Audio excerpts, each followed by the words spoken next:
Good morning, good afternoon, and good evening, depending on when you are watching this video. Today, we shall be celebrating and discussing the transformation of this RCCG pastor into a king in Nigeria. As we marvel at this extraordinary feat, I'd like to welcome you back to our channel today.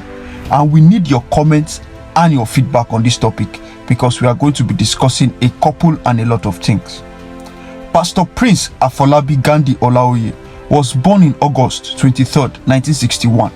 He graduated from the prestigious Obafemi Awolowo University with a bachelor's honors in English and literacy.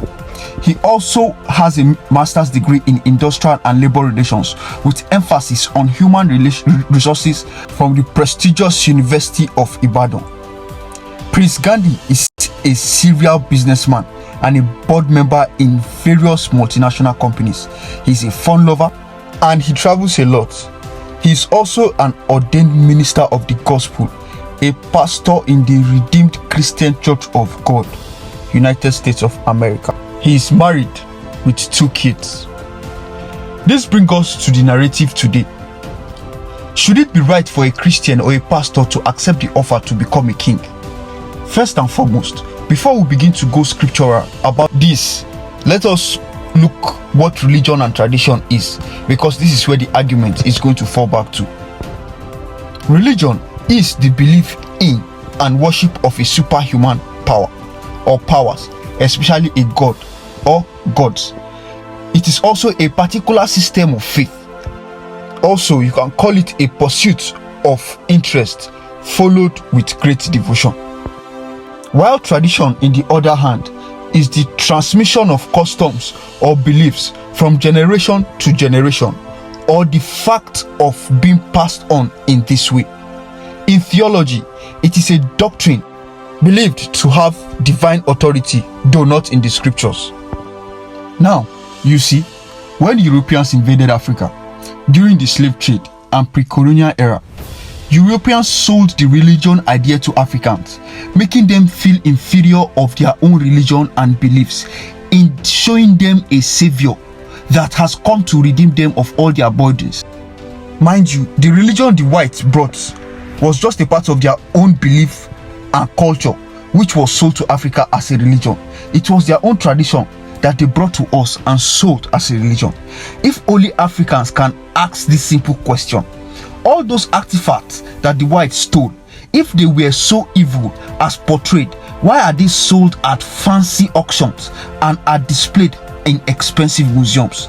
If you understand that before you were white or before you were any other religion, you were first African.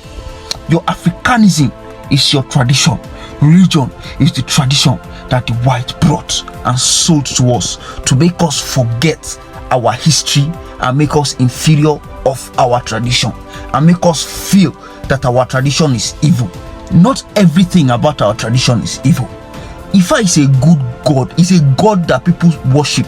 If you look at Oshun, there are a couple of them. If you go to the east, you come to the north, you go to the south, they are gods. If you look at our tradition have morals. Our tradition is part of it has morals that even some of this religion also raise and worship. Let me tell you the truth, our tradition is also like a religion. This idea of the whites making us forget our tradition, making our tradition look evil to us, is what I still see as wrong. That is the reason why we will look at Pastor Gandhi's issue and think that Pastor Gandhi is going the wrong way, saying he's going into the world and all that. No, he isn't. He is not, because he is following his call. He was born to do this. He was born to be in this line of life. God that created him knows that he's going to be this. Not everybody that is a traditionalist that will go to hell. Not everybody will be Christian go hellfire. Not everybody will be Muslim go hellfire. It's not everybody that is doing a different religion will go to hellfire. If there's anything like that, there are people that have conscience and God will work with conscience. There is nature and there is religion. I pray these words get to our ears the way we are supposed to understand them. Our history and heritage is no longer even taught in schools anymore. 5 generations from now, a majority of our populations will not even have a hometown anymore. Look into the subject. Drop your comment. That's what we do here. We talk on topics that people would not want to talk about. Reality that people don't want to talk about. Pastor Gandhi served as the pastor for 30 years before the opportunity of being a king came knocking.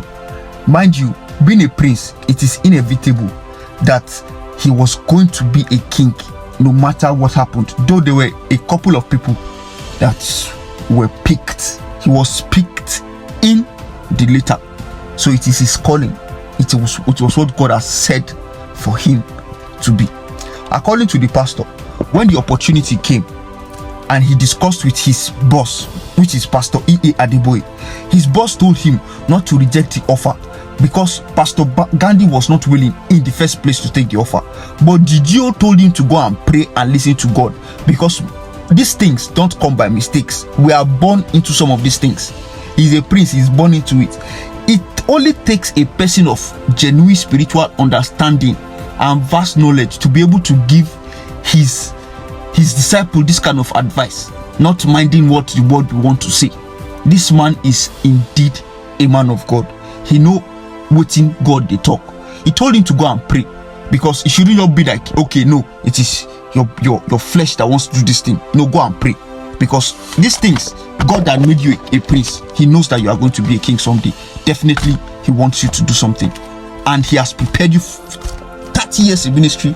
Definitely you can do something for him. That's why he wants you to go back there and become a king. Definitely, yes. So fast forward, Pastor Gandhi later decided to take the position and serve his people after hearing from God. How is a king made?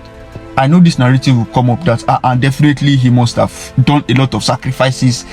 Like some people said, they will eat the heart of a human.